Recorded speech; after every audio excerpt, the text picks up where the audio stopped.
আমরা সবাই জানি যে আমরা প্রবাসে আসি একমাত্র আমাদের নিজের দুঃখ, কষ্ট, চিন্তা, চেতনা, অভাব, অনটনকে দূর করার জন্য, নিজের পরিবারকে সুখে শান্তিতে রাখার জন্য প্রবাসে আসি। তো সুখে শান্তিতে রাখতে গেলে, অভাব অনটন দূর করতে গেলে অবশ্যই টাকা পয়সার প্রয়োজন, তাই না?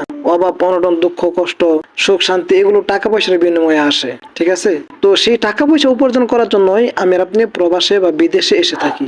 কিন্তু সেই প্রবাসে আইসা যদি আপনি ঠিক মতো বেতন না পান, কাজ করার পর যদি টাকা না পান বা কাজ না পান, বা 1 মাসের বেতন যদি দিতে দিতে আরেক মাস চলে যায়, তাহলে কেমনটা লাগে কোন ভাই?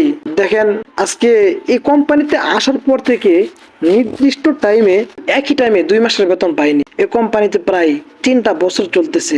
1 মাসের বেতন আরেক মাসের 25 তারিখ, 30 তারিখ, 28 তারিখ, 20 তারিখ এভাবে দিচ্ছে। ভাই, এখানে আসার পর মনে হচ্ছে যে আমরা তাদের কাছে জিম্মি হয়ে আছি। কাজ করেও তাদের কাছে টাকা চাওয়া যাবে না। যদি তাদের মন চায় তাহলে টাকা দিবে, আর সেই টাকা দিয়ে আমার আপনার দেশে ফ্যামিলি চালাইতে হবে। এরকম পরিস্থিতির মধ্যে পড়ে আছে, না পারতেছে যাইতে, না পারতেছে এখানে থাকতে।